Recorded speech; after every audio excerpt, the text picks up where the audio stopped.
kita. Baik perkara sakit, perkara sulit, perkara sempit, perkara sedih, perkara sengsara, menderita, masalah apapun masalah dalam hidup kita, semua solusinya ada di Al-Quran dan Sunnah Nabi kita.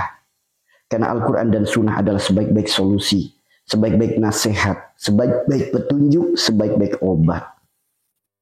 Makanya banyak sekali, makanya disebutkan bagikan buih di lautan. Umat Islam banyak doang, tapi nggak punya kualitas. Bahkan banyak umat Islam yang tidak tahu agamanya sendiri. Tidak tahu agamanya. Hanya bermodalkan identitasnya saja. KTP-nya Islam. Tapi nggak tahu agamanya sendiri. Allah ciptakan agama ini supaya apa? Supaya hidup punya aturan, tidak awur-awuran. Sedangkan manusia diciptakan untuk ibadah. Banyak orang ngaku Islam tidak melakukan ibadah. Banyak. Bahkan banyak yang sudah melakukan ibadah namun bukan karena Allah. Banyak. Makanya umat akhir zaman, kenapa Rasulullah sampai bersedih hati, khawatir dengan kondisi umat akhir zaman? Ya, seperti inilah kondisi umat akhir zaman yang dikhawatirkan Rasulullah. Demi sebuah sembuh, orang rela melakukan apapun. Bahkan dengan syarat-syarat yang aneh. Cari pohon ini, cari daun itu, cari bunga ini, cari macam-macam. Dengan hal-hal yang sangat aneh. Bahkan sampai ada kisah, ini kisah nyata teman-teman. Kisah nyata dialami oleh saudara saya sendiri, dialami oleh sahabat saya sendiri, dialami oleh teman seperjuangan saya sendiri. Berawal dari sebuah penyakit, beliau adalah seorang security di salah satu perumahan wilayah Bekasi. Di mana security ini memiliki penyakit, ketika malam hari ia bisa melihat, ketika siang hari semuanya gelap. Semuanya kayak klise gitu. Semuanya putih. Semuanya putih. Jadi kalau malam hari bisa melihat, kalau siang hari nggak bisa melihat. Ini kisah nyata teman-teman. Kisah nyata. Kemudian beliau ikhtiar ke rumah sakit, sudah. Ikhtiar ke orang pinter, udah berapa banyak orang pinter. Sampai ada titik di mana beliau dapat dapat saran dari temannya juga untuk datang ke salah satu daerah di Jawa Tengah. Ya, daerah di Jawa Tengah. Itu maksudnya mana? Jawa Barat. Salah satu daerah di Jawa Barat. Kemudian ketemulah dengan orang tersebut. Nah, orang tersebut namanya orang berikhtiar mencari sembuh ya. Sama orang tersebut itu didoakan dan lain sebagainya. Kemudian ada yang disampaikan dari orang tersebut, Bapak, ini sakitnya Bapak karena Bapak terkena gangguan sihir. Karena Bapak ada persaingan kerja, ada teman kerja yang tidak suka dengan Bapak. Bapak disihir dengan hal-hal yang tidak baik gitu. Salah satunya penyakit yang ada pada matanya. Ini menurut pengakuan beliau ya. Akhirnya ini satu-satunya jalan Bapak harus ditetesi pertama air zam-zam katanya. Nasihatnya seakan-akan baik nggak? Air zam-zam dari Mekah gitu. Kalau nggak air zam-zam, ada lagi yang lebih mustajab. Apa yang disampaikan? Ini yang membuat geli. Air susu janda yang ditinggal meninggal, yang berpisah karena meninggal. Itu teman-teman. Kan bikin pusing si orang tersebut, si security tersebut. Mencari syaratnya itu sangat lucu. Suruh apa? Air susu janda, teman-teman. Ini kisah nyata, real kisah nyata. Orangnya masih hidup. Ya otomatis janda ditinggal meninggal suaminya. Keluar air susu. Bagaimana mungkin teman-teman? Karena air susu itu kan keluar ketika orang punya anak. Orang baru melahirkan. Untuk mencari anak istri yang perempuan yang seperti itu kan sulit sekali. Sampai akhirnya berjalanlah kurang lebih 1 bulan lebih. Mencari orang yang janda. Tapi punya air susu. Tapi jandanya ditinggal mati, bukan diselingkuhi. Kan aneh gitu ya. Tiba-tiba orangnya ngabarin, gimana Bapak? Udah menemukan belum orangnya? Ya otomatis karena belum nemu, disampaikan, saya belum nemu orangnya. Akhirnya menyampaikan, ini ada janda baru melahirkan, suaminya meninggal. Air susunya masih deres. Kalau Bapak mau silakan. Tapi orangnya karena lagi kesusahan, orangnya minta dibantu untuk proses renovasi rumahnya sama proses pengobatan anaknya yang sedang sakit. Berapa biayanya untuk membantu? 10 juta. Gitu teman-teman. 10 juta. Akhirnya apa? Namanya lagi pengen sembuh teman-teman. Namanya lagi pengen sembuh, dibela-belain utang. Dibela-belain utang. Ya, dibela-belain utang sampai akhirnya datanglah ke orang tersebut. Nah, sudah datang tuh perempuan yang disebutkan tadi. Nah, itu diperes katanya, diperes, ditetesin di matanya. Itu kan hal yang sangat nauzubillah, mendengarnya saja risih, teman-teman. Mendengarnya saja risih. Nah, itu setelah ditetesin itu bukannya sembuh, yang ada matanya semakin lengket. Ya, yang ada matanya semakin lengket bahkan bernanah. Itu teman-teman. Matanya semakin lengket bahkan bernanah. Jadi keluar kuning-kuning kayak belek yang banyak. Matanya nggak bisa dibuka, lengket. Akhirnya dibawalah ke rumah sakit untuk dilakukan operasi, dibersihkan. Nah, singkat cerita teman-teman, orang tersebut belum sembuh juga.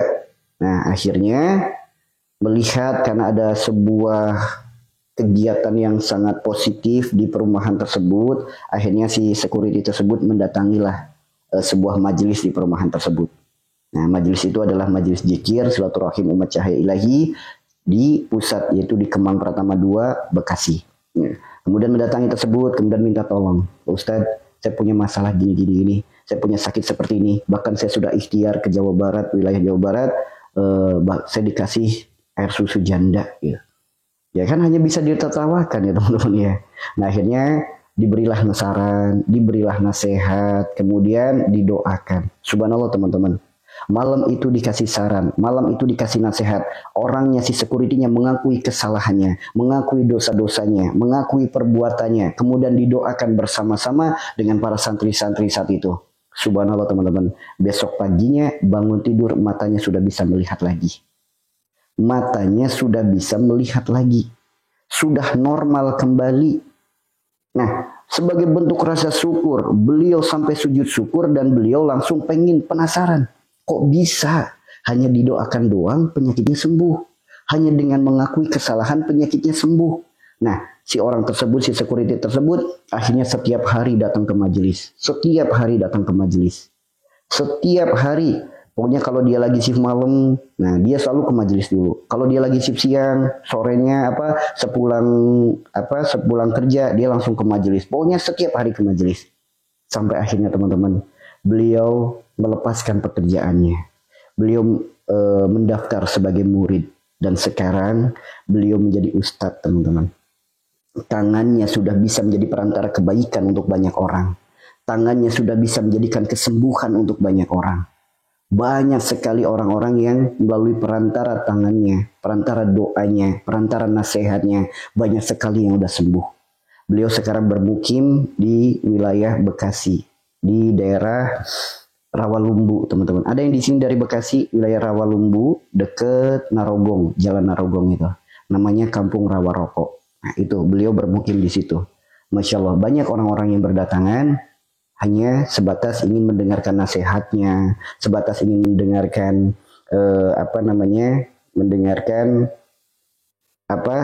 petunjuk-petunjuk dari Allah, dan terapi-terapinya, doa-doanya itu sangat luar biasa.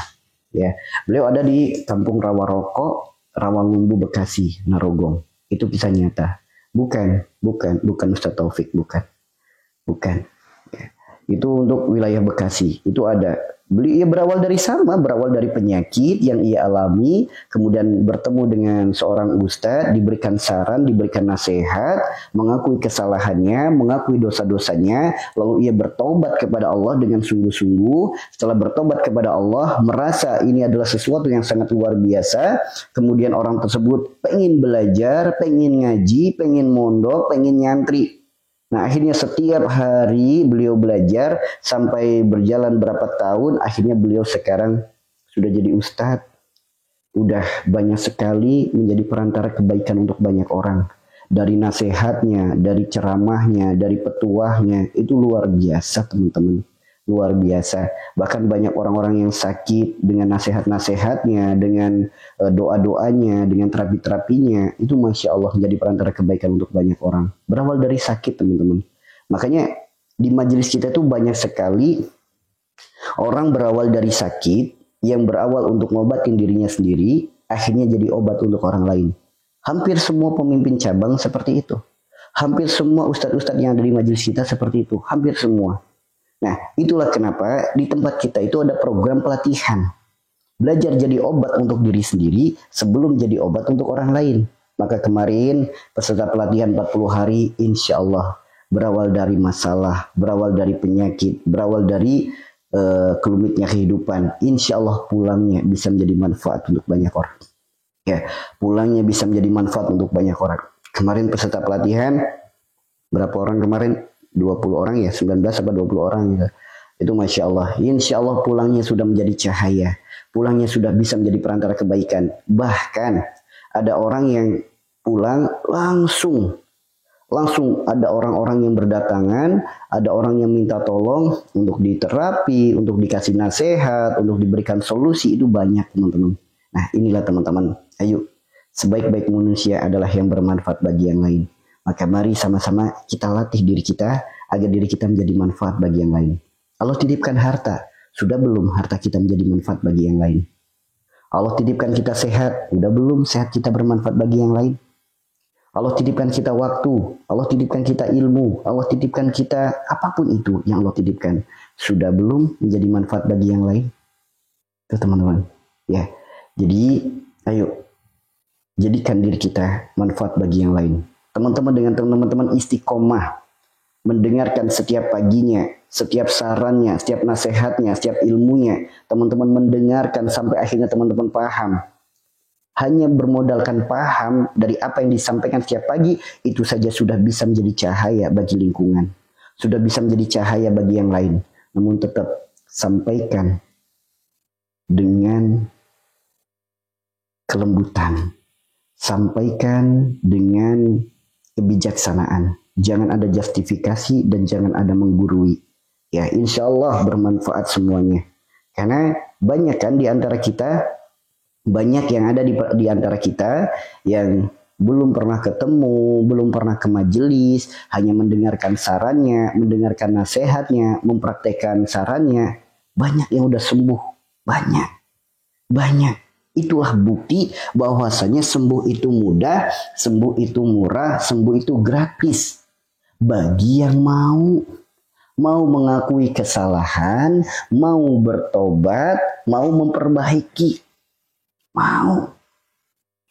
Makanya yang pengen sembuh, yang mau sembuh, yang mau berubah, pasti sembuh. Pasti. Kenapa saya katakan pasti? Karena Allah sendiri yang sudah berfirman. Allah tidak akan merubah suatu kaum sebelum ia merubah dirinya sendiri. Berarti kuncinya apa? Kuncinya ada pada diri kita sendiri. Mau nggak kita berubah? Mengakui kesalahan, mengakui dosa. Mau nggak kita berubah? Kalau kitanya enggan untuk berubah, gimana akan mendapatkan perubahan? Gitu ya teman-teman ya. Makanya yang Allah hadirkan di room ini hanya bermodalkan mendengarkan, mengamati, memahami, mempraktekkan. Insya Allah teman-teman sembuh penyakit kita. Insya Allah. Karena sembuh itu mudah. Sembuh itu murah. Sembuh itu gratis. Gratis bagi yang mau. Ya, karena Rasulullah sudah memberi pesan. Rasulullah sudah mengingatkan. Tidaklah Allah titipkan penyakit, melainkan Allah gugurkan dosa. Bahkan disindir dengan kalimat yang sangat halus. Bahkan rasa sakitnya tertusuk duri saja penyebabnya adalah dosa.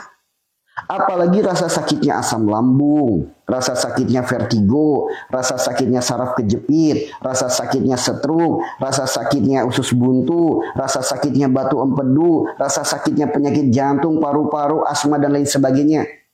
Yang rasa sakitnya tertusuk duri saja, dosa penyebabnya. Nah, bagi orang-orang yang tidak menyadari penyakitnya berawal dari dosanya, ya sulit untuk mendapatkan kesembuhan. Karena Allah titipkan kepada kita penyakit, Allah bukan sedang berpesan kepada kita untuk mencari obat. Allah juga bukan sedang berpesan kepada kita untuk ikhtiar ke sana kemari. Bukan itu perintah Allah. Justru Allah berfirman kepada kita, ya ayyuhalladzina amanu tubu ilallahi taubatan nasuha. Bagi orang-orang yang beriman, mendengarkan perintah tobat, dia segera bertobat. Namun bagi orang yang lemah imannya, dikasih tahu sakitnya karena dosanya, marah, tersinggung, kemudian mengabaikan, melalaikan. Nah, ini bukti teman-teman. Ya. Yang dipanggil siapa? Ya ayyuhalladzina amanu tubu ilallahi taubatan nasuha. Orang-orang beriman saja. Karena bagi orang yang beriman, ketika sakit diperintahkan bertobat, dia langsung bertobat. Dia langsung mengakui kesalahannya. Dia langsung introspeksi dirinya. Dia langsung menyesali perbuatannya. Itu bagi orang beriman. Kenapa yang dipanggil bukan ya ayuhan nas? Karena tidak semua manusia itu beriman. Tidak semua orang muslim itu beriman. Karena banyak di antara kita ketika sakit tidak menyadari kesalahan. Padahal perintah Allah suruh tobat. Kebanyakan kita justru malah sibuk cari obat. Sibuk ikhtiar kesana kemari. Tobat tidak dilakukan, cari obat dikerjakan. Nah, ini bukti teman-teman. Ayo teman-teman, hidup itu butuh kewarasan. Waras itu karena kesadaran. Kalau kita ditegur nggak sadar-sadar, ya maka tegurannya akan semakin banyak. Makanya wajar kalau sakit nggak sembuh-sembuh. Berhari-hari, berminggu-minggu, berbulan-bulan, bertahun-tahun penyakitnya nggak sembuh-sembuh. Kenapa? Ditegur nggak pernah sadar. Ditegur dengan penyakit ringan, nggak sadar. Ditambah lagi penyakitnya, masih nggak sadar. Ditambah lagi penyakitnya, masih nggak sadar. Otomatis tegurannya akan semakin besar, akan semakin berat, akan semakin keras. Sebagaimana kalau kita menegur seseorang, kita tegur pelan, hei fulan, orangnya nggak denger, nggak sadar. Otomatis teguran kita makin kencang, fulan. Makin kencang lagi, fulan. Udah teriak-teriak nggak dengar, otomatis apa? Baru, fulan. Apakah iya nunggu ambruk dulu, nunggu berbaring di tempat tidur dulu, nunggu di alam kubur dulu, baru sadar kalau itu dosa penyebabnya? Masa iya? Kan di Al-Quran udah disebutkan, orang yang mati ingin ditangguhkan hidup sekali lagi, 1 hari aja. Untuk apa? Untuk bersedekah, untuk melakukan amal, untuk beristighfar, untuk bertaubat. Karena menyesal di alam kubur itu adalah sesuatu yang sia-sia. Masa iya nunggu sampai di alam kubur baru sadar sakitnya gara-gara dosa? Masa iya nunggu di alam kubur baru sadar sulit sempit dalam hidupnya itu penyebabnya dosa? Ayo teman-teman, kita belajar sadar yuk. Belajar sadar, kita belajar waras. Ya. Gitu ya teman-teman ya. Yuk sama-sama kita belajar sadar, sama-sama kita belajar waras. Karena memang betul menyampaikan kemurnian itu tidak mudah. Kita menyampaikan ilmu yang murni itu tidak mudah. Karena kita bertentangan dengan orang yang bermain logika. Kita bertentangan dengan orang-orang yang percaya sekali sembuh instan. Percaya sekali dengan orang-orang yang lemah imannya. Nah, itu yang kita hadapi. Itulah kenapa setiap kebaikan yang Allah panggil itu ya ayyuhalladzina amanu. Perintah-perintah itu yang Allah panggil ya ayyuhalladzina amanu. Itu teman-teman. Ya. Yang diperintah untuk bertobat siapa? Bukan manusia, orang beriman. Karena bagi orang beriman disuruh tobat segera melakukan. Namun bagi setiap manusia suruh tobat antar dulu masih muda. Kebanyakan manusia disuruh tobat belum siap. Gitu teman-teman ya. Disuruh tobat belum siap. Teman-teman pernah mengalami ketika ada orang memberikan nasihat untuk tobat, saya belum siap untuk tobat. Dah. Ada nggak yang seperti itu teman-teman? Ada nggak di antara kita yang seperti itu? Ketika disuruh tobat, saya belum siap untuk tobat. Atau pernah nggak kita memberikan saran ke orang, makanya tobat, saya belum siap untuk tobat.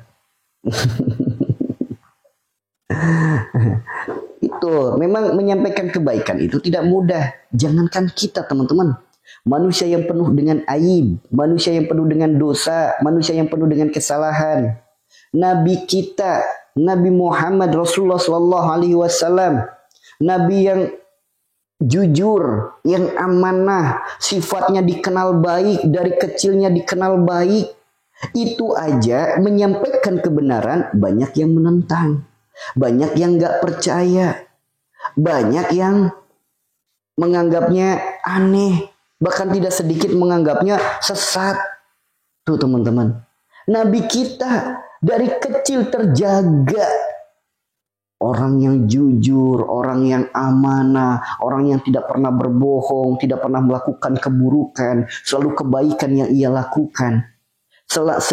Begitu menyampaikan kebenaran, ditentang banyak orang. Apalagi diri kita yang punya banyak aib, yang punya banyak dosa, yang punya latar belakang tidak sebagaimana Nabi. Menyampaikan kebenaran, ya banyak juga yang menentang. Namun jangan menjadikan diri kita putus asa dalam menyampaikan kebenaran. Yang hak itu hak, yang batil itu batil. Itulah kenapa Rasulullah berpesan, berpegang teguhlah pada Al-Quran dan sunnahku. Ya teman-teman ya, maka hayu siapapun di room ini yang saat ini sedang sakit, sembuh itu mudah saudaraku. Sembuh itu murah saudaraku. Sembuh itu gratis. Gratis. Bagi yang mau, sok saya pengen tahu teman-teman, ada nggak di room ini yang belum ketemu dengan saya secara langsung, hanya mengikuti sarannya, hanya mengikuti nasihatnya, hanya mengikuti apa yang disampaikan sesuai Al-Quran dan Sunnahnya, kemudian sembuh penyakitnya. Ada nggak di room ini yang udah sembuh penyakitnya? Tanpa berobat, tanpa terapi, tanpa macam-macam, hanya mengikuti saran dan nasihatnya aja. Ada nggak teman-teman? Ada nggak? Alhamdulillah banyak ya. Banyak. Ini bukti teman-teman. Bukti. Sembuh itu mudah. Sembuh itu murah. Sembuh itu gratis. Bagi yang mau. Bagi yang mau. Alhamdulillah banyak ya teman-teman ya. Alhamdulillah. Alhamdulillah. Alhamdulillah. Masya Allah. Bahkan ada penyakit-penyakit yang divonis tidak sembuh oleh dokter. Banyak yang sembuh. Hanya bermodalkan apa sih? Berpegang teguh dengan Al-Quran dan Sunnah. Ikuti sarannya, ikuti nasihatnya. Itu. Dan pastikan yang paling utama kesadaran akan dosanya. Meskipun udah dikasih saran, udah dikasih nasihat, dikasih tahu nih dari dosa ini. Orang yang nggak mau mengakui kesalahannya, nggak mau mengakui dosanya, ya. Ya gitu ya teman-teman ya. Ayo. Kesadaran akan kesalahan adalah gerbang utama untuk kesembuhan. Kesadaran akan dosa adalah jalan utama untuk menjemput kesembuhan. Bahkan bukan hanya sembuh dari penyakit teman-teman. Sembuh pula ekonominya yang sulit. Sembuh pula kehidupannya yang sempit. Sembuh pula dari segala kesedihan. Sembuh teman-teman. Sembuh. Karena Rasulullah sendiri yang bersabda, jika segumpal daging baik, semuanya akan ikut baik. Nah, sedangkan kita menyadari kesalahan kita karena dosa. Maka sedikit demi sedikit kita istighfari setiap dosa-dosa yang pernah kita lakukan. Kemudian kita berjanji kepada Allah untuk tidak ngulanginya lagi. Kita istiqomah dalam kebaikan, disitulah kesembuhan. Disitulah kesembuhan. Itu teman-teman. Makanya mari saudaraku semua yang dirahmati Allah, para pecinta, para perindu Rasulullah, para pencari cintanya Allah. Jika kita sudah merasakan manfaatnya, kita sudah merasakan kebaikannya, ayo. Jangan hanya cukup untuk diri kita. Tebarkan benih-benih ini, tebarkan kebaikan ini bagi saudara-saudara kita yang lain. Bagi keluarga kita yang lain. Bagi teman-teman kita yang lain. Bagi grup-grup kita yang lain. Bagi sahabat-sahabat kita yang lain. Tebarkan kebaikan-kebaikan ini. Tebarkan. Ya. Silakan bisa ditebarkan. Sekarang apa? Teknologi diberikan kemudahan. Ya, dakwah itu sekarang diberikan kemudahan. Dengan teknologi kita bisa menyebarkan benih-benih kebaikan. Hanya dengan klik ini. Klik tanda panah, diklik, lalu dibagikan kepada orang-orang. Itu udah bisa jadi perantara kebaikan. Maka mari jadikan diri kita sebagai perantara kebaikan-kebaikan. Sebagai tangan-tangan Allah. Itu ya teman-teman ya. Jadikan diri kita sebagai tangan-tangan Allah. Sebagai perantara-perantara kebaikan. Orang yang senantiasa berbuat baik ini adalah orang yang terbaik.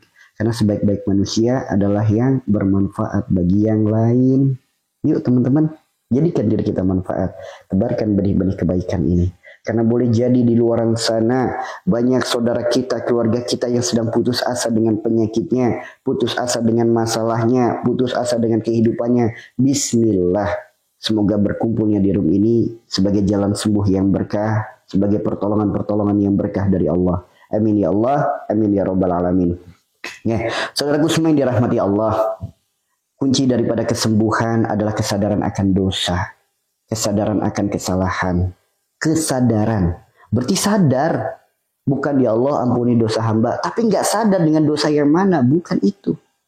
Ya Allah ampuni segala kesalahan hamba, iya bagus, tapi kita harus ingat kesalahan yang mana. Tuh. Supaya Pak, ibarat kata orang nembak itu tepat sasaran, kesalahan yang ini ya Allah, kesalahan yang ini ya Allah, kesalahan yang ini ya Allah. Makanya Pak, Allah titipkan kepada kita penyakit, dengan bagian tubuh yang berbeda, di wilayah yang berbeda, di daerah yang berbeda, itu adalah gambaran dari sifat perilaku perbuatan kita. Itu adalah gambaran dari sifat perilaku perbuatan kita. Tidak ada yang kebetulan, kita dikasih sakit di kepala, nggak ada yang kebetulan.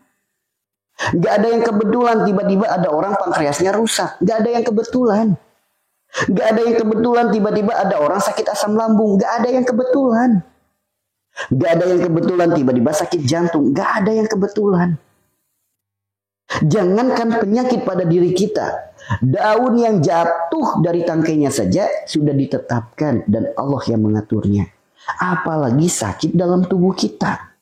Sedangkan kita adalah manusia, makhluk yang diciptakan paling sempurna, makhluk yang paling mulia.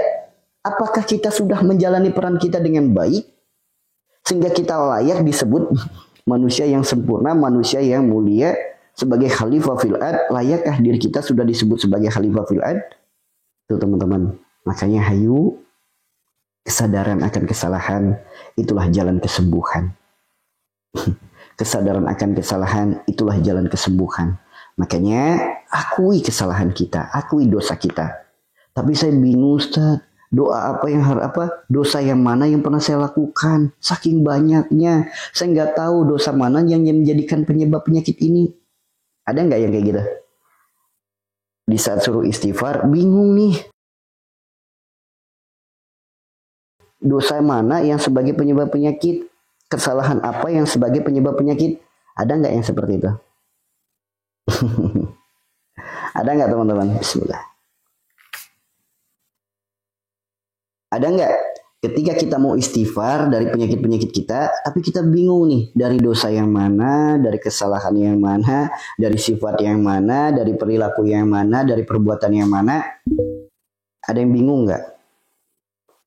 Ada yang pengen tahu nggak dari dosa yang mana kita sakit? Dari kesalahan yang mana kita sakit? Ada yang pengen tahu nggak teman-teman? Amin. Ada yang pengen tahu nggak? Ini penyakit saya ini gara-gara dari dosa yang mana ini? Ini penyakit saya dari kesalahan yang mana nih? Pengen tahu nggak teman-teman? Dari kesalahan yang mana, dari dosa yang mana? Pengen tahu nggak? Ya, bagi teman-teman yang ingin tahu, yuk kita pelajari bersama. Ya, kita pelajari bersama. Ingat, ilmu ini adalah ilmu yang sangat mahal. Ilmu yang sangat mahal.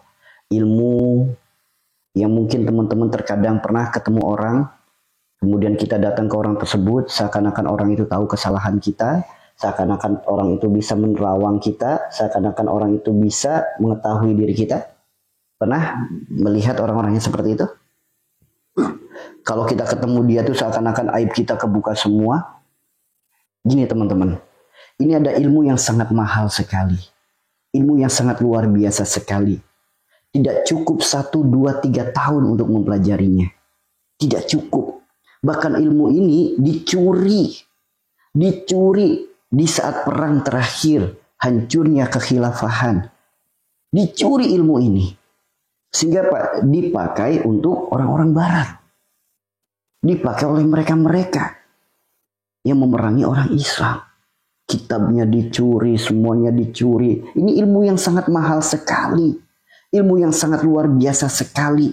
Ilmu yang bisa menghantarkan diri kita menuju kesembuhan. dengan sembuh yang berkah, bahkan sembuh selamat bahagia dunia akhirat. Sembuh bukan hanya penyakit jasadnya, sembuh pula keimanannya, sembuh pula kepribadiannya, sembuh pula perilakunya.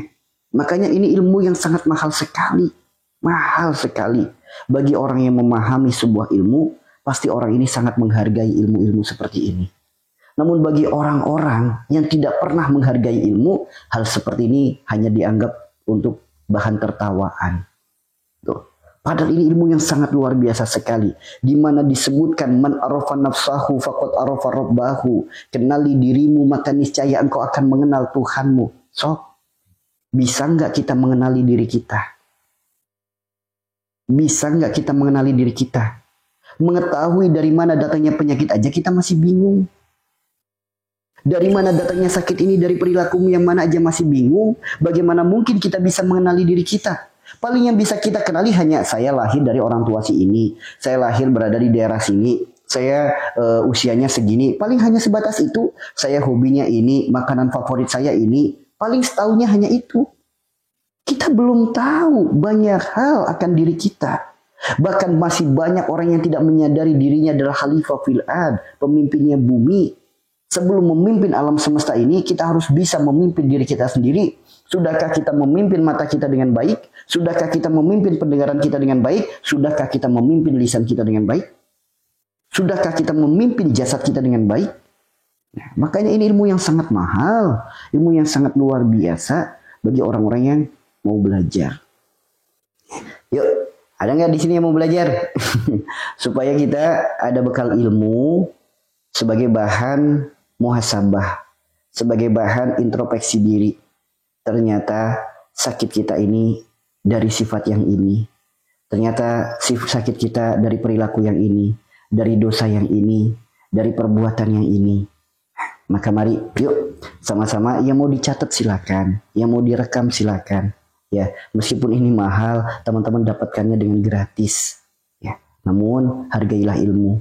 Ketika ilmu sedang diturunkan, jangan sekali-kali kita sebagai penahannya.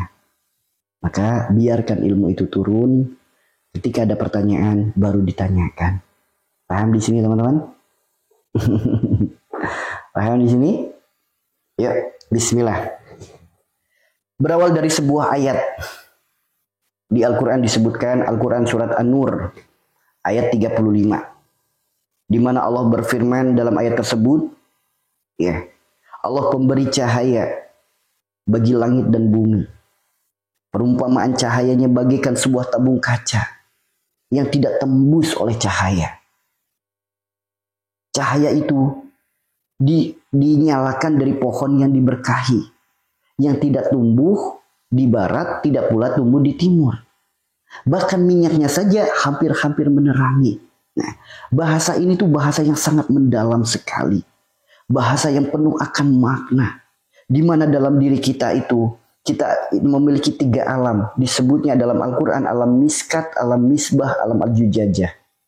Alam miskat adalah alam yang tidak tembus oleh cahaya. Apa itu alam yang tidak tembus oleh cahaya? Yaitu organ tubuh kita, badan kita, jasad kita.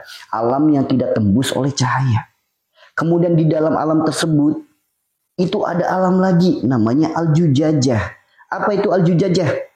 Al-jujajah itu satu, jiwa kita, akal kita, hati kita, ruh kita. Di dalam al-jujajah ada alam lagi yang disebutnya alam misbah. Alam misbah. Cahaya yang berlapis-lapis. Nurun ala nur.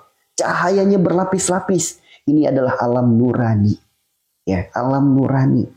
Ini alam misbah. Bahasanya nur ilahinya yang ada dalam diri kita.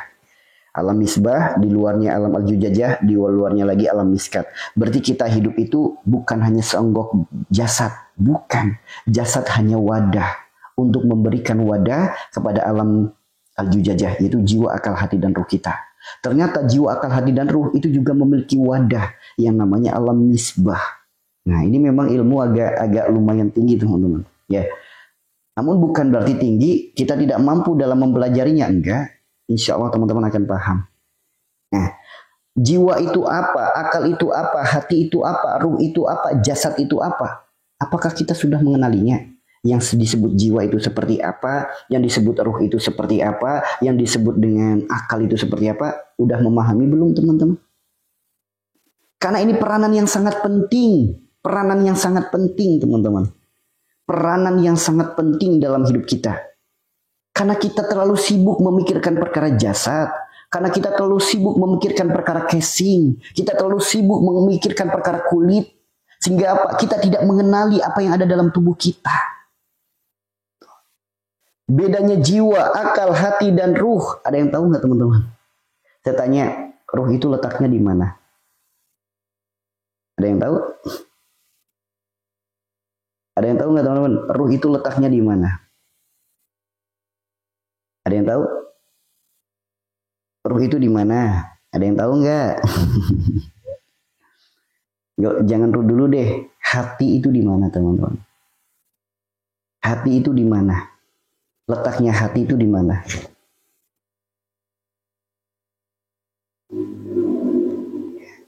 Yuk, kita belajar yang praktis saja. Gini, saya analogikan seperti ini. Ibarat kita itu memakai kendaraan. Ya, kita itu memakai kendaraan. Motor kita itu adalah jasad kita. Kunci motor itu adalah ruhnya. Karena tanpa adanya kunci, motor tidak bisa hidup. Jadi kunci motor itu adalah ruhnya. Kita sebagai pengendara adalah jiwanya. Kemudian di dalam diri kita ada akal. Yang mana akal ini hanya dua.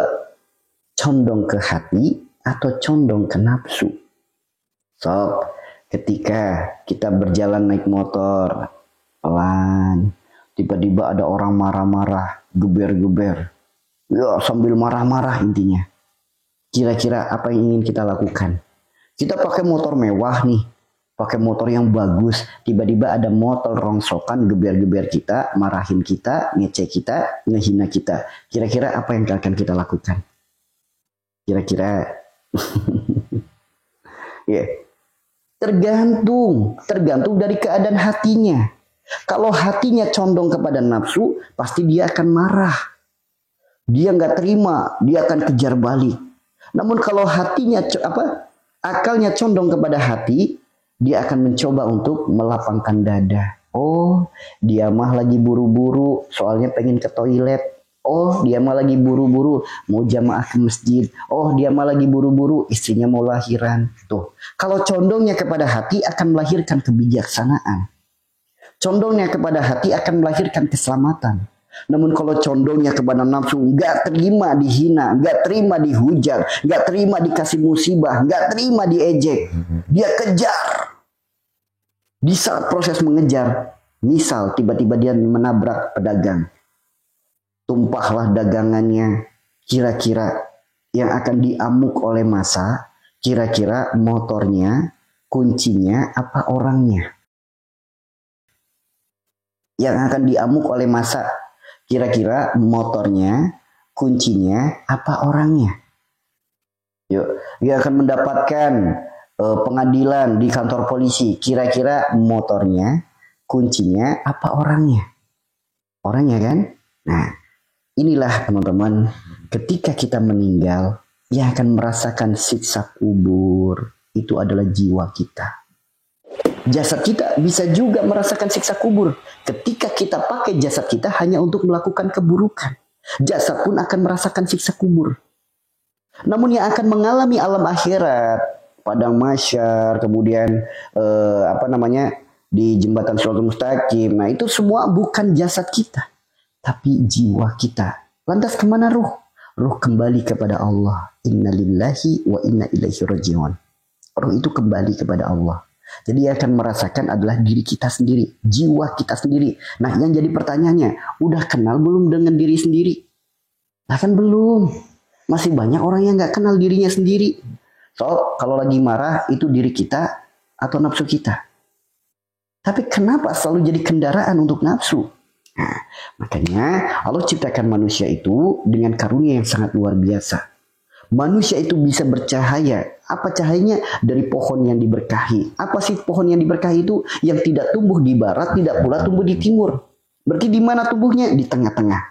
Tengah-tengahnya bumi adalah Mekah, Ka'bah. Jadi yang turun di Mekah itu apa? Al-Quran. Orang itu bisa bercahaya ketika ia berpegang teguh dengan Al-Quran. Bahkan dengan minyaknya saja hampir-hampir menerangi. Apa itu minyaknya? Sunnah Nabi kita.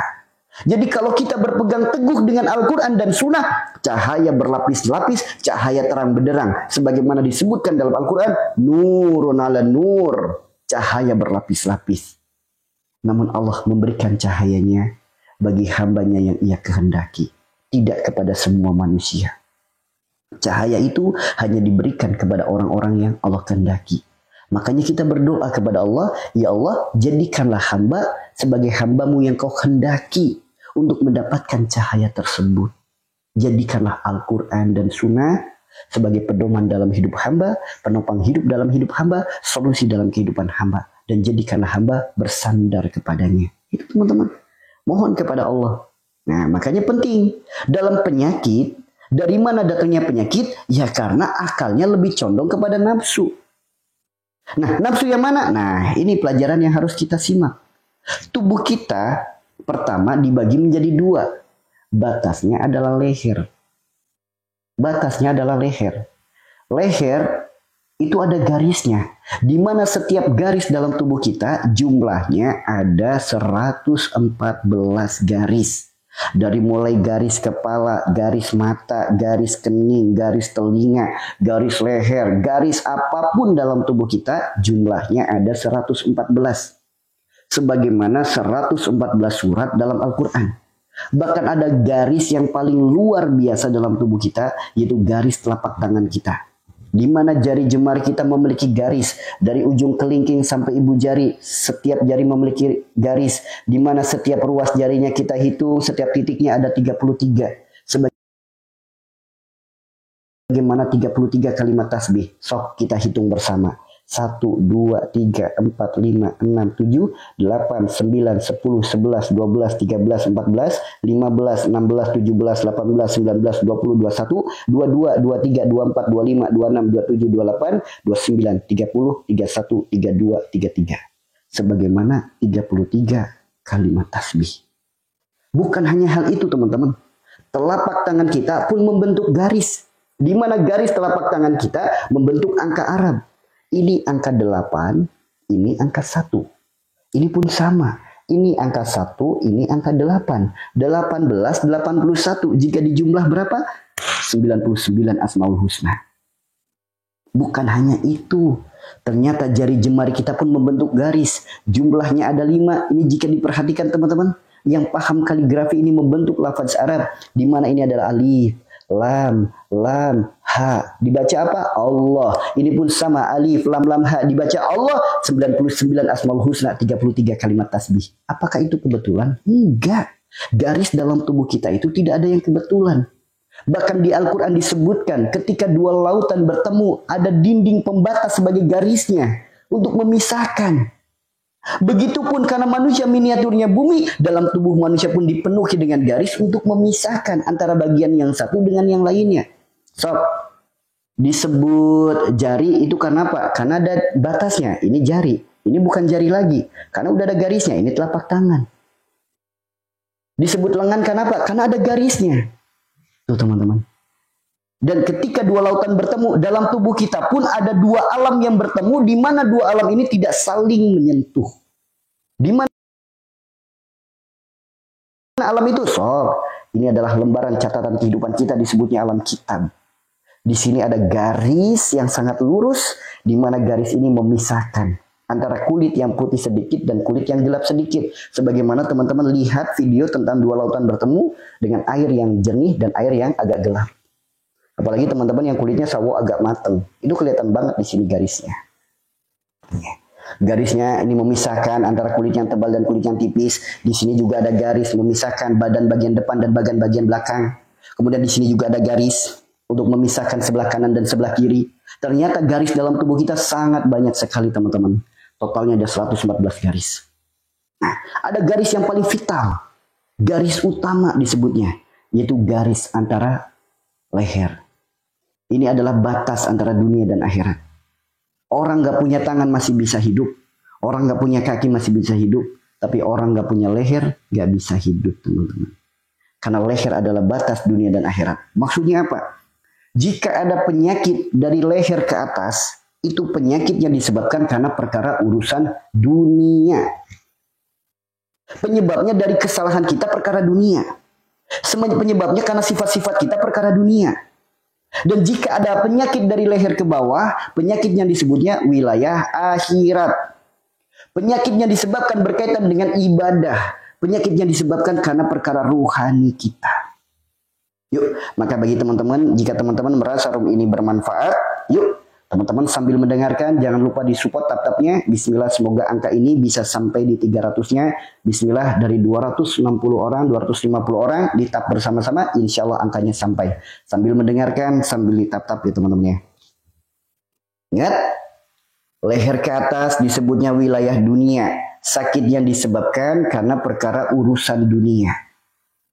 Teman-teman, sifat kita yang terlalu condong kepada dunia, perilaku kita yang keduniaan, perbuatan kita yang apa-apa dunia mulu sebagai tujuan, itu salah satu penyebabnya. Kemudian dari leher ke bawah disebutnya wilayah akhirat. Penyakitnya disebabkan karena perkara ibadah, karena perkara ruhani. Kemudian tubuh kita dibagi lagi menjadi dua, sebelah kanan dan sebelah kiri. Sebelah kanan itu disebutnya hablum minan nas, rahmatan lil alamin. Penyakit yang disebabkan karena hubungan kita dengan manusia dan alam semesta.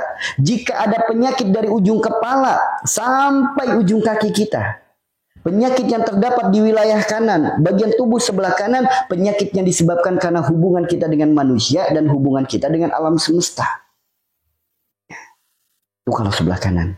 Jika ada penyakit di sebelah kiri disebutnya hablum minallah. Jika ada penyakit dari puncak kepala sampai ujung kaki sebelah kiri, penyakitnya disebabkan karena hubungan kita dengan Allah. Sesuatu yang kita lakukan yang merusak hubungan kita dengan Allah.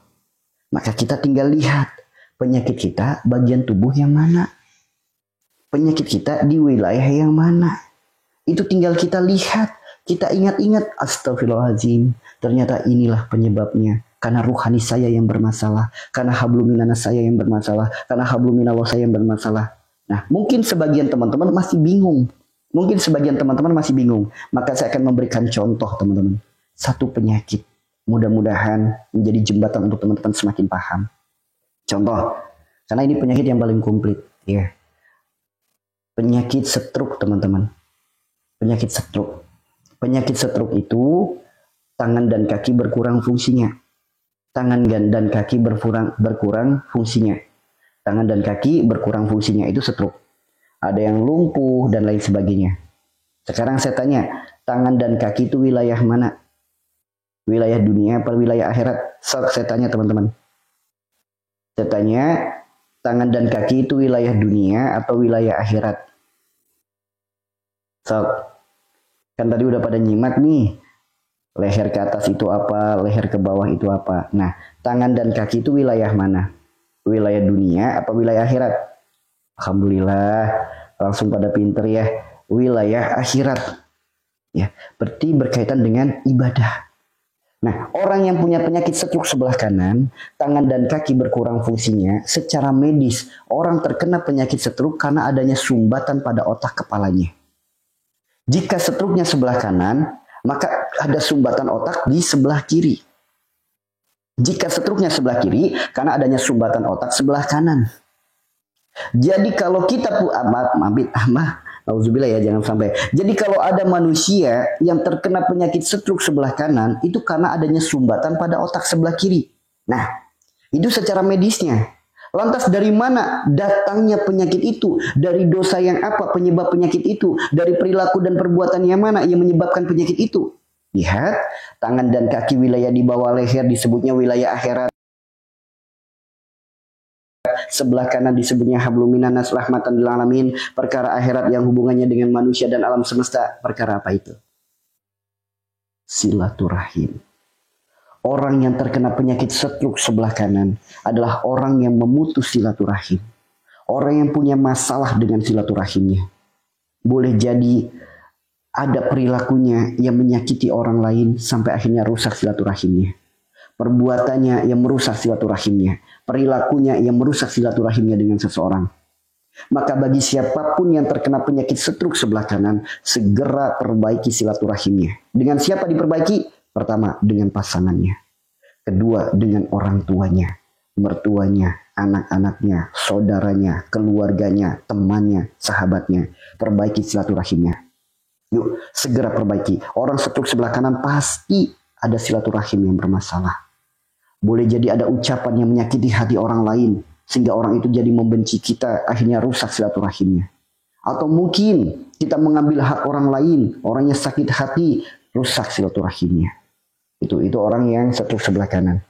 Jika silaturahimnya sudah diperbaiki, tapi ternyata penyakitnya belum sembuh, berarti karena rahmatan lil alamin. Karena boleh jadi tangan dan kakinya pernah ia pakai untuk membunuh makhluk Allah tanpa menyebut asmanya. Tangan dan kakinya pernah dipakai untuk menyakiti makhluk Allah, menyiksa makhluk Allah, merusak makhluk Allah. Atau mungkin zolim kepada makhluk Allah. Ya, dapat rizki, jualan air, jualan tanah, jualan kayu, jualan daun, jualan emas, jualan batu. Pintu rizkinya dari alam. Namun haknya alam tidak dipenuhi. Sedekahnya nggak ada, santunan anak yatim nggak ada. Kemudian melakukan kebaikan wujud nyata kepada alam nggak ada. Hati-hati. Itulah stroke sebelah kanan. Stroke sebelah kanan karena adanya sumbatan pada otak sebelah kiri. Otak itu wilayah mana? Di atas leher disebutnya wilayah dunia. Sebelah kiri disebutnya hablum minallah. Perkara dunia yang hubungannya dengan Allah. Perkara jodoh, perkara rizki, perkara mati. Perkara jodoh rusak silaturahim. Ya, gara-gara perkara jodoh. Cinta ditolak, rusak silaturahim. Sudah menikah bercerai, rusak silaturahim. Perkara jodoh, beda pilihan, rusak silaturahim. Itu bisa jadi penyebabnya. Perkara rizki, wah ini perkara duit, perkara materi, sampai rusak silaturahim. Itu akan bisa menjadi penyebab penyakit stroke, teman-teman. So, orang-orang yang terkena penyakit stroke sebelah kanan, yuk segera perbaiki silaturahim yang boleh jadi rusak gara-gara perkara rizki. Warisan sudah dibagi, merasa nggak terima. Itu bisa jadi penyebabnya,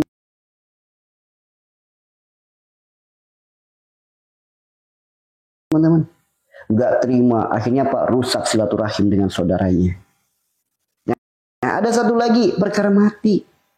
Ia melakukan kesalahan kepada orang lain sampai orangnya mati belum minta maaf. Itu bisa jadi penyebabnya. Ya, itu bisa jadi penyebabnya. Melakukan kesalahan kepada orang lain sampai orangnya mati, dianya belum minta maaf. Nah, itu bisa jadi stroke, teman-teman. Ya, makanya bagi teman-teman yang saat ini bukan termasuk orang-orang yang sedang terkena penyakit stroke, mungkin hanya sebagai wawasan. Namun bagi orang-orang yang sedang terkena penyakit stroke sebelah kanan, langsung merenungkan. Ya, itu kalau stroke-nya sebelah kanan. Perbaiki silaturahimnya dan perbaiki hubunganmu dengan alam semesta. Yuk, jika engkau punya bisnis yang berurusan dengan alam, entah jualan galon isi ulang, entah jualan kayu, apapun itu, yuk haknya alam. Pastikan sedekahnya terpenuhi. Itu ya teman-teman ya. Lantas bagaimana jika stroke-nya sebelah kiri? Stroke sebelah kiri, tangan dan kaki berkurang fungsinya, bahkan ada yang sampai lumpuh. Tangan dan kaki wilayah di bawah leher disebutnya wilayah akhirat berkaitan dengan ruhani. Sebelah kiri disebutnya hablum minallah, perkara akhirat yang hubungannya dengan Allah. Adanya perjalanan hidup yang melahirkan dosa, yang merusak hubungannya dengan Allah. Apa itu penyebabnya? Adanya dosa kemaksiatan, kemusyrikan, kezoliman, kesombongan, kemunafikan, kezoliman, dosa riba. Itu bisa jadi penyebabnya. Judi dan lain sebagainya itu bisa jadi penyebabnya. Maka orang yang terkena penyakit stroke sebelah kiri segera bertobat kepada Allah dari dosa-dosa yang pernah dilakukan. Sebagaimana dosa-dosa yang tadi disebutkan. Penyebabnya apa? Adanya sumbatan pada otak sebelah kanan. Otak sebelah kanan. Otak di atas leher disebutnya wilayah dunia. Sebelah kanan disebutnya hablum minanas rahmatan lil alamin. Perkara dunia yang hubungannya dengan manusia. Itu apa? Harta, tahta, keluarga. Demi sebuah harta, demi sebuah tata, demi untuk keluarga, ia tega melakukan kemusyrikan, melakukan riba, melakukan kemunafikan, kesombongan, kezoliman, itu bisa jadi penyebabnya teman-teman. Ya. Demi sebuah harta, persaingan bisnis, sampai melakukan kemusikan, itu bisa. Demi untuk membahagiakan keluarga, kalau nggak gini saya nggak punya uang, kalau nggak gini saya nggak bisa punya uang, akhirnya melakukan riba, itu bisa jadi penyebabnya. Demi sebuah tahta itu bukan berarti jabatan kita ya, tahta itu selalu merasa ingin dihargai, ya. Demi ingin dihargai oleh mertua, demi ingin dihargai oleh mertua, kemudian ia melakukan hal-hal yang tidak baik, sombong. Wah, saya ini orang hebat loh mertua. Saya bisa beli ini, saya bisa beli itu. Demi pengen dihargai mertua, itu bisa jadi stroke sebelah kiri teman-teman. Demi pengen dihargai, dia melakukan kesombongan. Dia melakukan hal-hal yang tidak baik. Itu bisa. Demi ingin dicinta oleh banyak orang, melakukan susuk dan lain sebagainya. Demi pengen dagangannya laris, melakukan kemusikan dan lain sebagainya. Itu bisa jadi penyebab stroke sebelah kiri. Lantas bagaimana jalan sembuh bagi orang-orang yang terkena penyakit stroke sebelah kiri? Allah berfirman, ya ayyuhalladzina amanu tubu ilallahi taubatan nasuha. Maka jalan sembuhnya adalah mengakui kesalahannya, memohon ampun kepada Allah dan berjanji untuk tidak mengulanginya lagi. Itu kunci sembuhnya. Menangis yang lirih dalam keheningan malam, bermunajat, cukup alam semesta yang menjadi saksinya, malaikat yang mengaminkan doanya. Ya Allah, hamba aku ya Allah. Ini semua adalah kesalahan hamba. Ini semua disebabkan karena dosa-dosa hamba. Ini semua disebabkan karena perilaku hamba. Hamba mohon ampunanmu ya Allah. Hamba bertobat kepadamu ya Allah. Di sisa usia hamba, berilah hamba kesempatan untuk hamba bisa memperbaikinya. Engkaulah Rabb yang maha menyembuhkan. Hamba mohon ya Allah, karuniakanlah kepada hamba jalan sembuh, sembuh yang kau ridhoi. Ketika kita meminta ampunan, Allah ampuni. Ketika kita bertobat, Allah terima. Ketika kita memohon kesembuhan, Allah kabulkan. Andaikan sembuhnya harus dengan obat, Allah pertemukan dengan obat yang terbaik. Andaikan sembuhnya harus lewat dokter, lewat rumah sakit, lewat kiai, lewat ustadz, lewat tabib, lewat herbal, apapun itu jalan sembuh kita, pasti Allah akan bimbing langkah kaki kita menuju jalan sembuh kita. Karena sembuh itu milik Allah. Jika Allah sudah menghendaki sembuh, satu butir nasi bisa jadi jalan sembuh. Seteguk air putih pun bisa jadi jalan sembuh. Jika Allah sudah ikut andil, tidak ada yang mustahil. Itu teman-teman. Maka kesadaran akan kesalahan, kesadaran akan dosa, itu adalah poin utamanya. Menangis yang lirih dalam keheningan malam. Karena Allah turun ke langit bumi di sepertiga malam. Siapa yang meminta ampunan, Allah ampuni. Siapa yang meminta, Allah beri. Siapa yang memohon, Allah kabulkan.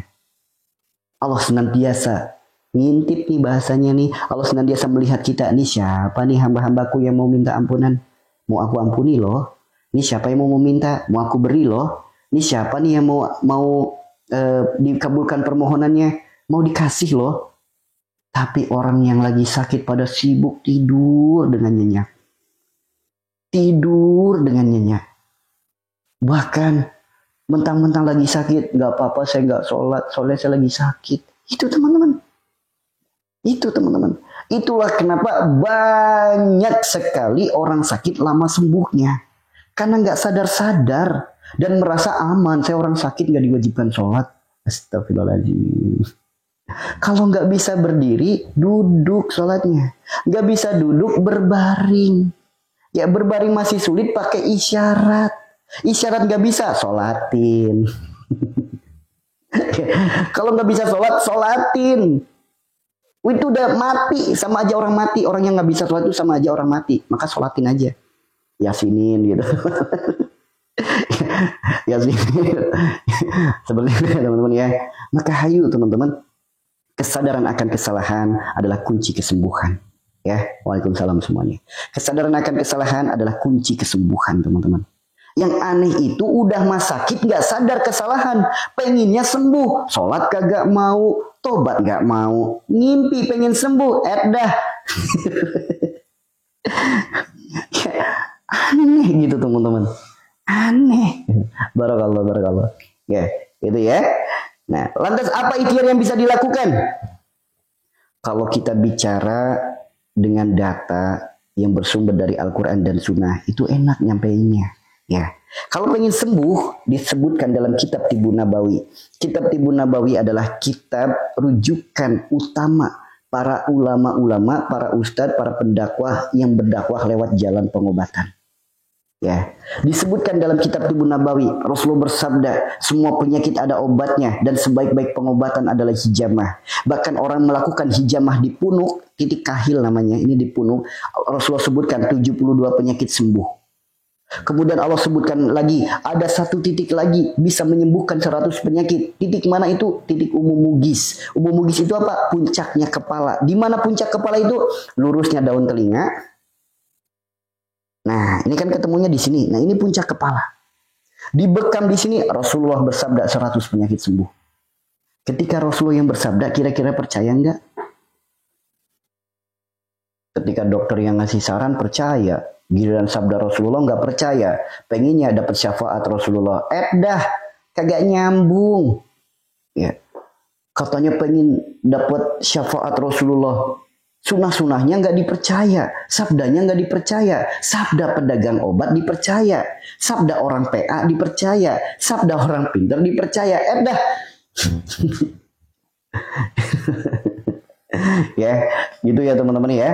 Kan banyak nih, pernah dengar nggak? Ibu-ibu sakit apa? Saya sakit stroke. Udah berapa tahun? 8 tahun. Usianya berapa? 40 tahun. Selama 40 hari sebelum tidur, pastikan celana dalam dipakai di kepala. Ada yang pernah dengar kayak gitu nggak? Apa namanya? Nasihat orang PA dipercaya. Sabda Rasulullah nggak dipercaya. Lah kan aneh. Ada yang pernah dengar kayak gitu nggak? Ada orang lagi sakit pengen sembuh suruh ngalungin celana dalam. Ada yang pernah dengar kayak gitu? Nauzubillah teman-teman. Nauzubillah. Nauzubillah.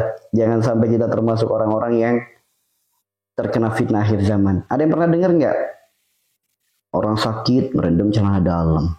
Dagangan pengen laris merendam celana dalam. Astagfirullahaladzim. Namanya grand haji. Dah. Enggak, saya bukan sedang menggibah. Enggak. Yang hak itu hak, yang batil itu batil. Ketika kita melihat kebatilan kita diam, dosa teman-teman. Ya. Makanya saya sampaikan, yang kayak gitu tuh sesuatu yang menyesatkan teman-teman. Sesuatu yang menyesatkan. Ya, makanya ini bukan sedang menggibah, bukan urusan masing-masing, enggak. Ini urusannya dengan agama. Agama itu memang masing-masing. Namun ketika ada orang yang merusak agama kita, jangan diam diri teman-teman. Ya, tuh. Ya bukan berarti syirik amat sih dengan orang lain. Enggak syirik. Enggak. Kalau orangnya lurus-lurus aja ya kita support. Tapi kalau mengajarkan kesesatan ya wajib untuk kita halangi teman-teman. Tuh teman-teman ya, itulah agama. Orang agamanya dihina, diem baik, dah. Suruh pakai daster katanya. Itu ya teman-teman ya. Suruh pakai dasar. Di sini bukan sedang menggibah, bukan. Yang hak itu hak, yang batil itu batil. Kamu mau berkata apapun kepada agamamu silakan. Namun kalau kamu membawa agama saya, kemudian kamu menyesatkan orang-orang dengan mengatasnamakan agama, saya tidak akan tinggal diam. Itu harusnya seperti itu semua manusia. Ya. Makanya seperti itu ya teman-teman ya. Nah, itulah orang-orang yang terkena penyakit stroke. Solusinya, akui kesalahan. Memohon ampun kepada Allah. Perbaiki kesalahannya, istiqomah dalam kebaikannya. Tingkatkan ibadahnya. Kemudian lakukan ikhtiar yang diajarkan dalam Al-Quran, yang diajarkan dalam sunnah Nabi kita. Ikuti saja. Kalau kita udah memohon kesembuhan, andaikan sembuhnya harus lewat obat di rumah sakit, Allah akan pertemukan kok dengan obat kita. Bukan kita yang sibuk cari obatnya. Allah yang akan mendatangkan kesembuhannya. Itu teman-teman. Yang penting kita sadar dulu akan kesalahannya, sadar dulu akan dosanya. Nah, itu penyakit stroke. Bagaimana jika penyakit yang lain? Bagaimana jika penyakit yang lain? Karena setiap penyakit itu memiliki masalah yang berbeda, memiliki peranan yang berbeda, memiliki sifat perilaku yang berbeda. Rasulullah bersabda, tidaklah Allah titipkan penyakit melainkan Allah gugurkan dosa. Penyebabnya sakit itu disebabkan karena adanya dosa. Gerbangnya dosa adalah sifat perilaku perbuatan. Gerbangnya dosa adalah sifat perilaku perbuatan. Kembali kita lanjut. Tubuh kita pertama dibagi menjadi dua, atas dan bawah. Ini dunia, ini akhirat. Ini hablum minan nas, ini hablum minallah. Dan ternyata tubuh manusia dipenuhi dengan garis. Dan garis-garis tersebut disebutkan dalam kitab Syifa, kitab yang ditulis oleh Ibnu Sina, di mana wilayah kepala disebutnya adalah wilayah Nabi Daud. Ya, wilayah kepala adalah wilayah Nabi Daud. Semua manusia yang punya penyakit yang ada di kepalanya, termasuk tadi stroke ya. Stroke itu penyakitnya di kepala juga, karena di kepalanya ada sumbatan. Rambut rontok, ketombe, kutu rambut, migrain, vertigo. Semua penyakit yang ada di wilayah kepala, yang wilayah yang ditumbuhi rambut, disebutnya wilayah Nabi Daud. Lihat kisah Nabi Daud yang ada di Al-Quran. Apa yang dihadapi oleh Nabi Daud? Kaum seperti apa yang dihadapi oleh Nabi Daud? Kaum yang memiliki sifat keras kepala dan besar kepala. Orang yang memiliki sifat keras kepala, memiliki sifat besar kepala, jangan kaget kalau kepalanya sering sakit. Dikasih tahu bunga lebih wangi daripada sampah, tetap memilih sampah. Itulah orang yang keras kepala. Dikasih tahu solusinya, dikasih tahu petunjuknya, tetap keras kepala. Tetap sombong, menganggap dirinya bisa, mampu, dan lain sebagainya. So, nggak usah jauh-jauh dulu. Kalau kita udah pasti orang yang udah punya dosa. Lihat anak kecil aja. Anak kecil yang banyak kutu rambutnya. Sok, keras kepala anaknya. Sok, teman-teman. Ya. Sok, yang punya rambut rontok. Sok, keras kepala sifatnya. Keras kepala. Yang punya banyak ketombe. Keras kepala penyebabnya. Sok, yang ketombenya banyak. Keras kepala nggak orangnya? Wataknya keras kepala nggak? Keras kepala teman-teman. Sok, yang sering vertigo, sering migrain, keras kepala nggak orangnya? Keras kepala. Keras kepala. Makanya kalau pengen sembuh dari penyakit-penyakit yang disebutkan tadi, ayo tundukkan sifat keras kepalanya. Tundukkan sifat keras kepalanya. Padahal tanpa dengan sampo, tanpa dengan macam-macam, segala penyakit yang ada di rambut bisa sembuh. Segala pusing yang ada di kepala bisa sembuh. Segala pusing yang ada di kepala bisa sembuh. Mau vertigo kek, mau migrain kek, mau sumbatan dalam otak kek, mau air dalam otak kek, bisa sembuh. Bagaimana cara sembuhnya? Mudah. Kembali, kalau pakai data itu enak. Mukjizat gerakan sholat. Ternyata gerakan sholat kita itu bisa menjadi perantara kesembuhan penyakit kita. Yang tadi penyakit yang disebutkan yang ada di kepala, entah kanker otak, entah saraf otak, entah sumbatan pada otak, entah vertigo, entah migrain, entah rambut rontok, entah kotor rambut, entah ketombe, apapun penyakit yang ada di kepala, yang di wilayah yang ditumbuhi rambut, cukup dengan kita bersujud kepada Allah. Di saat kita sholat, apa itu sujud? Bagaikan air mencari tempat terendah untuk bermuara. Lepaskan keras kepala kita, lepaskan kesombongan kita. Akui kita adalah seorang pendosa. Jangan sombong, mentang-mentang punya ini, punya itu, sombong. Edah manusia sombong. Jangan sombong, jangan keras kepala. Kalau pengen sembuh, carilah tempat terendah untuk bermuara. Sujud dengan penuh pengakuan. Dalam arti pengakuan apa? Kita adalah sang pendosa. Allah lebih mencintai pendosa yang mengakui kesalahannya lalu ia bertobat daripada orang soleh, orang alim yang merasa dirinya tidak punya salah. Allah tuh lebih mencintai pendosa yang mengakui kesalahannya. Kita sang pendosa, harus akui kita adalah sang pendosa. Maka mohonlah ampun kepada Allah.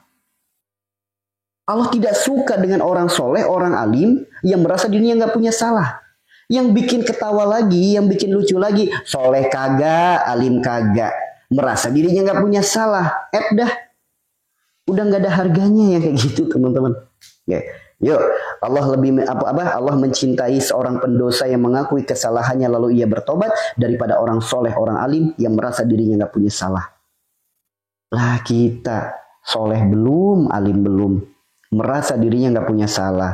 Dah, nggak punya harga itu namanya. Orang yang soleh, orang yang alim nggak punya salah aja Allah benci, Allah nggak suka. Apalagi ada orang soleh kagak, alim kagak, merasa nggak punya salah. Selebet orang kayak gitu mada.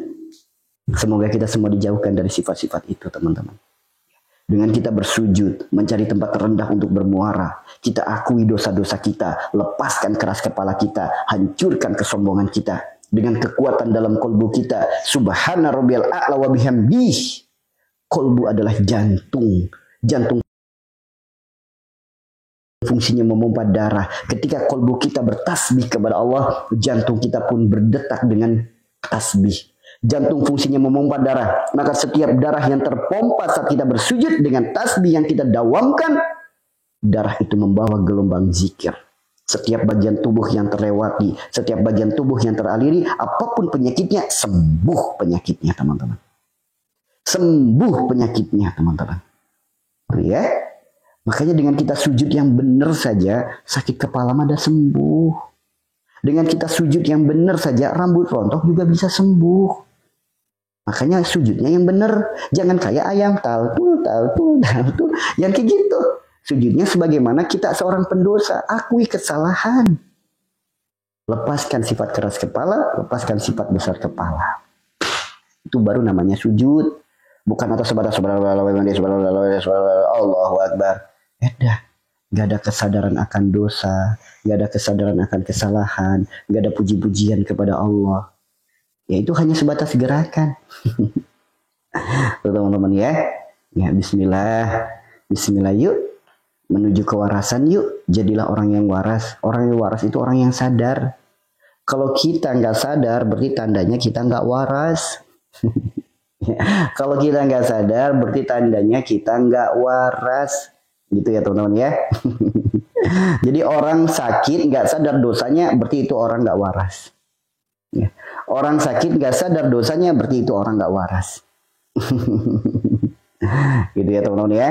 Makanya dengan kita sholat, sujud, kemudian dengan kolbu kita membaca tasbih saat sujud, subhana rabbiyal a'la wa bihamdih, lepaskan keras kepala, lepaskan besar kepala, sembuh segala penyakit yang ada di kepala. Mau pusing kek, mau kelayangan kek, mau vertigo kek, mau migrain kek, bahkan penyakit sakit kepala, pusingnya kepala yang paling sulit disembuhkan, tahu teman-teman? Ada penyakit pusing yang paling sulit disembuhkan. Yaitu ketika pusingnya kita disebabkan karena mikir cicilan, mikir angsuran. Nah, itu pusing yang sulit disembuhkan.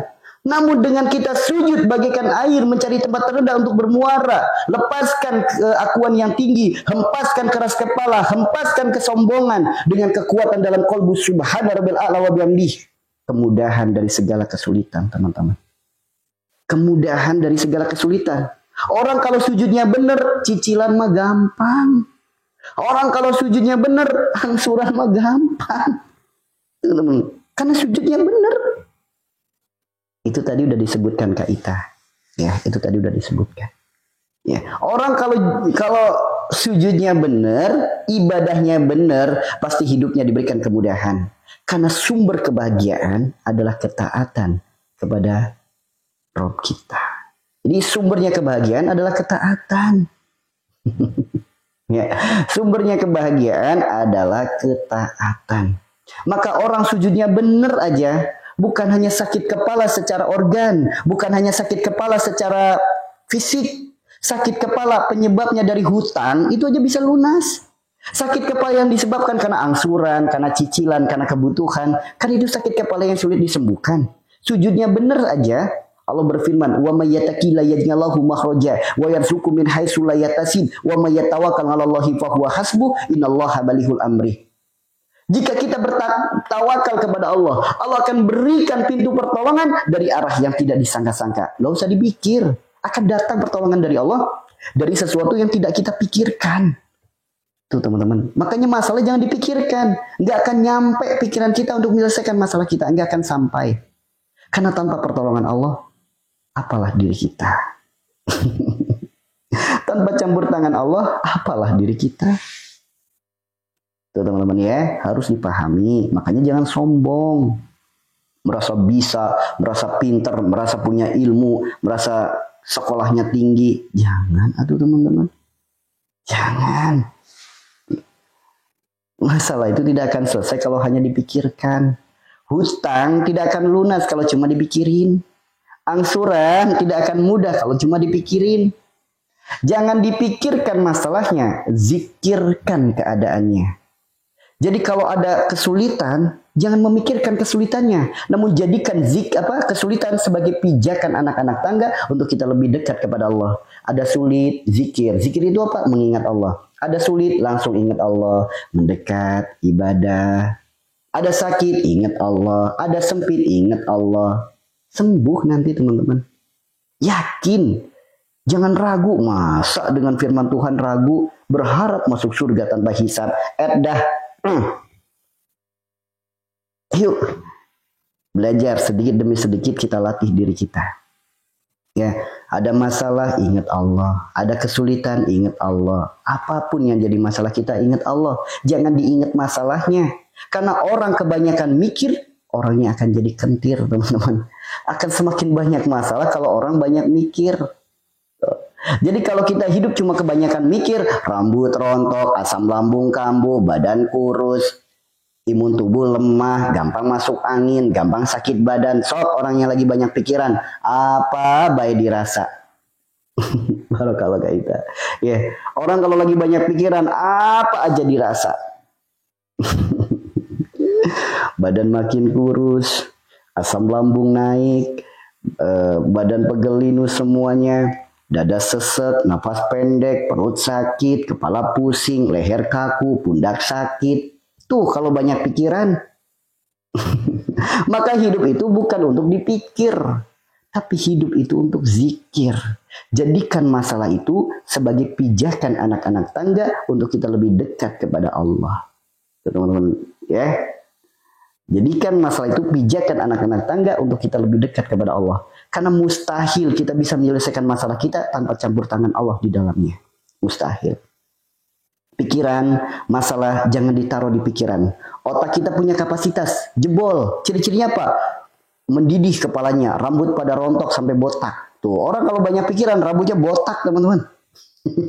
Rambutnya botak karena mendidih kepalanya. Otak kita punya kapasitas. Jangan dipakai untuk mikir terus. Otaknya konslet, organ tubuhnya bermasalah. Sok orang kalau lagi banyak pikiran, kedutan di mana-mana. Sebagaimana orang asam lambung, hari ini kedutan di tangan ini, besok kedutan di perut, besok lagi kedutan di mana-mana. Kenapa? Organ tubuhnya bermasalah. Karena konslet otaknya dipakai untuk mikir terus. Kalau masalah hanya ditaruh di pundak kita, dijadikan beban dalam hidup kita, berat. Kita nggak akan kuat mengangkat masalah kita. Namun letakkan masalah itu di bawah telapak kaki kita. Jadikan pijakan anak-anak tangga untuk kita lebih dekat kepada Allah. Dan yakinlah, libatkan Allah dalam setiap masalah kita. Karena manusia punya kendala, Allah punya kendali. Jika Allah sudah ikut andil, maka tidak ada yang mustahil. Lawanlah kemustahilan dengan kita bertawakal kepada Allah. Ya, bismillah teman-teman. Ada masalah, ingat Allah. Yakinlah Allah sebaik-baik penolong kita. Allah sebaik-baik pelindung kita. Kita tidak punya kemampuan apapun. Melainkan itu semua adalah pertolongan yang datangnya darinya. Maka ingat Allah. Allah sebaik-baik penolong kita. Allah sebaik-baik pelindung kita. Maka segera zikirkanlah. Hasbunallah wa ni'mal wakil. Ni'mal maula wa ni'man nasir. Wala hawla wala quwwata illa billahil aliyyil azim. Hasbunallah wa ni'mal wakil. Ni'mal maula wa ni'man nasir. Wala hawla wala quwwata illa billahil aliyyil azim. Cukup Allah sebaik-baik penolong kita. Cukup Allah sebaik-baik pelindung kita. Kita tidak punya kemampuan apapun, melainkan itu semua pertolongan yang datangnya dari Allah. Maka zikirkanlah. Nanti teratasi masalah kita. Terbuka kemudahan-kemudahannya. Terbuka nanti teman-teman. Udah yuk, latih jadi orang yang waras. Orang yang sadar. Kalau kita adalah seorang hamba, seorang manusia yang diciptakan. Berarti ada Maha Pencipta yang namanya Allah Subhanahu wa Ta'ala. Allah menciptakan diri kita untuk ibadah, bukan untuk memikirkan masalah. Allah ciptakan diri kita untuk ibadah, bukan mengeluh dengan masalah. Bukankah hidup itu sudah masalah? Adanya kita di alam dunia juga udah masalah. Udah mah hidup masalah, jangan sampai dunianya rugi, akhiratnya bangkrut. Hidup cuma dipikir, hidup cuma dijadikan masalah. Muncul asam lambung, muncul sakit kepala, muncul vertigo, muncul kolesterol, muncul hipertensi. Karena kebanyakan mikir. Yuk teman-teman, yuk kita berubah yuk. Kita berubah di sisa usia kita. Semoga Allah berikan kita semua kemampuan untuk kita semua bisa merubah diri kita. Untuk menjadi pribadi yang lebih baik, pribadi yang lebih taat, yang lebih sehat, yang lebih manfaat, yang lebih istiqomah dalam mendekat. Itu ya teman-teman ya. Bismillah ya.